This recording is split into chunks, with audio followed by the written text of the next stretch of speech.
क्योंकि जो पीआईएल लेकर के गए हैं तो वो पीआईएल यूं ही तो नहीं फाइल किए होंगे। पीआईएल जब कोई एडमिशन हुआ है और उस पर एसआईटी गठित हुई है, आप एक बात को समझिए, ये बहुत गंभीर मामला मैं आपके सामने रख रहा हूं कि अगर कोई पीआईएल गया तो पीआईएल का एडमिशन होना ही अपने आप में हाफ एक्सेप्टेंस हो जाता है आरोप का, और उस आधार पर फिर कार्रवाई हो जाना, एसआईटी का गठित कर देना, तो समझिए कि अदालत हाफ कन्विंस्ड है कि जो कुछ भी पीआईएल में बातें उठाई जा रही हैं उसमें प्रथम दृष्टया सच्चाई प्रतीत होती है, अब फर्दर इंक्वायरी होनी चाहिए। तो ये जो केस है वंतारा से रिलेटेड, ये अदालत की नजर में हाफ डन हो चुका है। अब ऐसी परिस्थिति में जस्टिस चलमेश्वर और जस्टिस राघवेंद्र और फिर मुंबई के कमिश्नर और एसआई कस्टम अधिकारी, ये तो फिर एक एक चीज को ध्यान में रखेंगे, एक एक चीज का पेंच निकालेंगे कि किस तारीख को कौन सा जानवर कहां से आया, उसकी क्या स्थिति थी, उसका परमिशन लिया गया कि नहीं लिया गया, उसको कौन सा खाना दिया गया, पूरे जू का जो परमिशन कहां से लिया गया, किसने दिया, लैंड कहां पर है, लैंड की स्थिति क्या है, कौन सा डॉक्टर वहां पर इन्वॉल्व है, कौन इलाज कर रहा है, इलाज हो रहा है या नहीं हो रहा है, इलाज नहीं हुआ है तो क्यों नहीं हुआ है, आप लाए हैं और आपने इलाज नहीं किया, आपने खाना ठीक से नहीं खिलाया। मतलब अगर आपने काम नहीं किया और काम करने की आपकी इच्छा थी, नहीं किया, तो जवाब देना पड़ेगा आपको। अब कुछ लोग कहते हैं मित्रों कि इस देश में इसीलिए कानून की इतनी पेचीदगी है कि कोई भला आदमी काम करना नहीं चाहता। अब अंबानी समूह वंतारा के मामले में भलाई कर रहा है या बुराई कर रहा है, यह तो जांच रिपोर्ट के बाद पता चलेगा। मैं वहां गया नहीं। जो लोग गए थे शादियों में, अनंत अंबानी की शादी में बहुत सारे पत्रकारों को इलेक्ट्रिक कार पे घुमाया गया वंतारा। वो हो सकता है कि आपको बता दें, चूंकि वो इलेक्ट्रिक कार पे घूम रहे थे और तो कोई ऐसी बात वो दिखा नहीं सकते हैं। उनको क्या पता है कि भाई इस जू का ऑथराइजेशन इनको है या नहीं है, उनको क्या पता कि जो जानवर यहां से लाया गया है, जहां से लाया गया है वहां का परमिशन है कि नहीं है, ये कैसे ट्रांसपोर्ट हुआ है। मुझे नहीं लगता है मित्रों कि मुकेश अंबानी ऐसा कोई भी कार्य करेंगे जिसमें कानून की एक सिरे से लेकर दूसरे सिरे तक वो अवहेलना करते जाएं और कोई काम करते, ऐसा मुझे लगता नहीं है, ये इम्पॉसिबल है। लेकिन फिर भी अगर किसी ने पीआईएल लगा दिया और उस पीआईएल पर सुनवाई होकर के एसआईटी गठित हो गई, तो ऐसा लगता है कि शायद कुछ वायलेशन हुआ है जो प्रथम दृष्टया अदालत को दिख रहा है। अगर नहीं दिखता प्रधान अदालत को कोई वायलेशन, कोई इस तरह के साक्ष्य नहीं दिखता, तो वो उसी दिन क्वैश कर देते, बोले क्या ये पीआईएल फालतू का लेके आए हैं, वो तो बहुत बढ़िया काम कर रहे हैं, उनको नोटिस गया होगा, मुकेश अंबानी के वकील को भी नोटिस गया होगा कि भाई वंतारा पर ये कोई पीआईएल आया है, इस पर आपका क्या कहना है। ऐसे एसआईटी गठित नहीं हो गया है, एक्स पार्टी डिसीजन नहीं है ये। आप समझ रहे हैं बात को। अंबानी जी के वकील जरूर पेश हुए होंगे, जब ये पीआईएल आया होगा तो नोटिस गया होगा कि इस पर आपका क्या कहना है, इस पीआईएल पर, तो उनके वकीलों ने जवाब दिया होगा। उस जवाब से अदालत संतुष्ट नहीं हुई होगी, तब जाकर के एसआईटी गठित हुआ है। सुप्रीम कोर्ट से आया, ये कोई हाई कोर्ट और निचली अदालत में नहीं हुआ है, ये मामला सुप्रीम कोर्ट में हुआ है। बहुत गहरी बात है मित्रों, और इसलिए मैं कह रहा हूं कि ये तलवार बहुत खतरनाक लटक रही है। जो मीडिया में इसकी चर्चा नहीं हो रही है, ये दूर है, मीडिया में स्टोरी नहीं है। सोशल मीडिया पर आपको दिखेगा, हम जिस प्लेटफॉर्म पे कर रहे हैं उस पर आपको दिखेगा, लेकिन मेन स्ट्रीम मीडिया में ये पूरी स्टोरी गायब है। अब 12 सितंबर तक ही इसको इंक्वायरी करके देना है।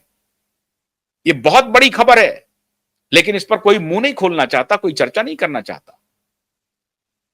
अगर उसमें वायलेशन होता है और एसआईटी की रिपोर्ट निगेटिव आती है, तो पक्का मान के चलिए कि कार्रवाई होनी तय है, और उस कार्रवाई में गिरफ्तारी भी होनी तय है।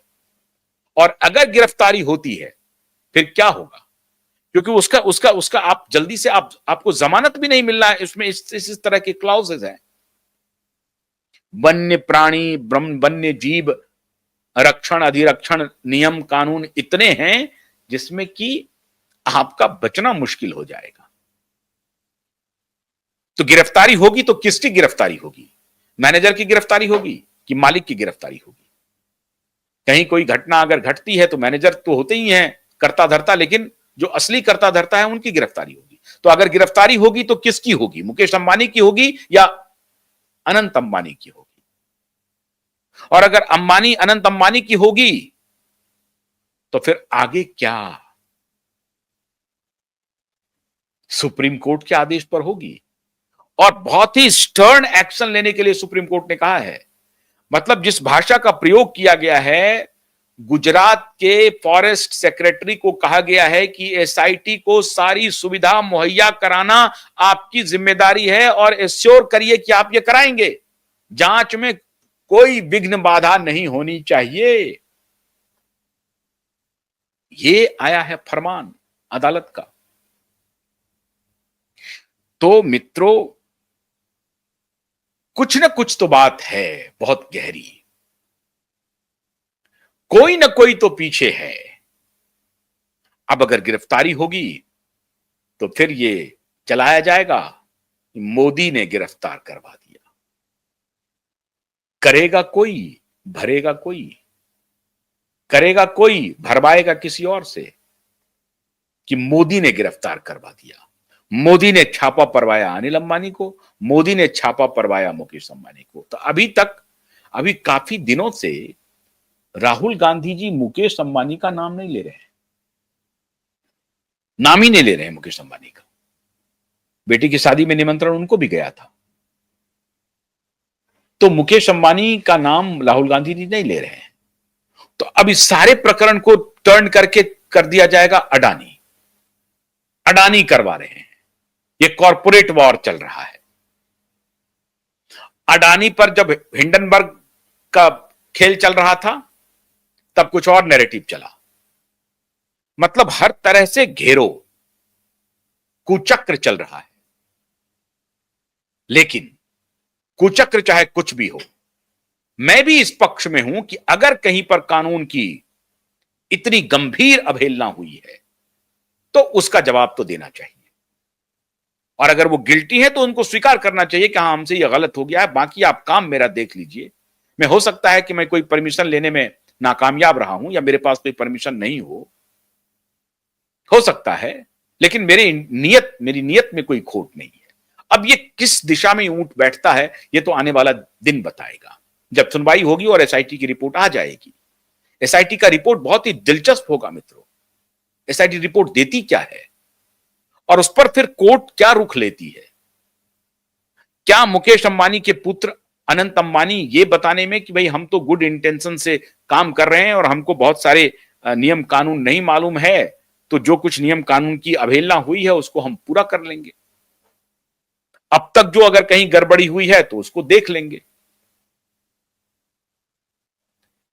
अब ऑब्जर्वर फाउंडेशन के लोगों के हाथों में ये जिम्मेदारी है कि अब वो क्या लियाजन करते हैं, सरकार के साथ क्या लियाजन करते हैं, कोर्ट में वो किस तरह से वकीलों को पेश करवाते हैं, क्या करवाते हैं। बड़ी जिम्मेदारी गंभीर हो गई है मित्रों, मामला थोड़ा फंस गया है। और मुकेश अंबानी के मेन स्ट्रीम बिजनेस से कोई कुछ नहीं जुड़ा हुआ है, ये कोई तीसरे बिजनेस से उनके ऊपर तलवार लटक गई है। इसलिए बहुत इंटरेस्टिंग हो गया है कि आज मुकेश अंबानी ये कहेंगे कि भाई तुमको क्या गया था ये हाथी को पालने का और बाकी जानवरों की सेवा करने का, अब लो तुम तो गए थे अच्छी नीयत से, अब ये तुमको कह रहा है कि तुम सारा गलत काम कर रहे हो, अब भुगतो तुम। अब ये भी शुरू हो जाएगा। लेकिन मुख्य जो एजेंडा, इसके पीछे का जो एक एजेंडा नजर आ रहा है कि मोदी और अंबानी में तकरार करवा दो, कि मोदी ये करवा रहा है, मोदी सीबीआई का छापा परवा रहा है एक भाई पर और दूसरे भाई पर बंतारा के हाथों देखिए छोटे बेटे को गिरफ्तार करवा रहा है। तो राहुल गांधी मौन है, मोदी को दूर कर दो इंडस्ट्रियलिस्ट से, बड़े बिजनेसमैन से। अब इस बीच में बहुत गहरी साजिश चल रही है मित्रों। कुछ ऐसी बातें हैं जिसका हम यहां पर जिक्र नहीं कर सकते हैं, कुछ मर्यादा है उसकी, लेकिन साजिश बहुत गहरी है और इस खबर पर आपको भी चाक चौबंद रहना पड़ेगा। मैं इसका समर्थन नहीं करूंगा, अगर कोई वहां पर गलत बात हो गई है तो मैं बिल्कुल उसका समर्थन नहीं करूंगा।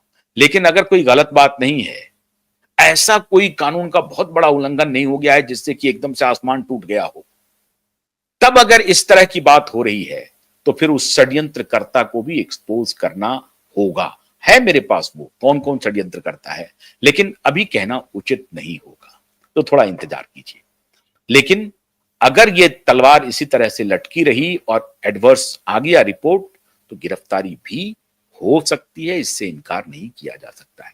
देखते हैं मुकेश अंबानी और उनके पुत्र इस विषय को कैसे हैंडल करते हैं। हम उम्मीद करते हैं कि इसमें वो ठीक से निकल जाएंगे और अपने ग्रुप को मजबूती से प्रोटेक्ट करेंगे।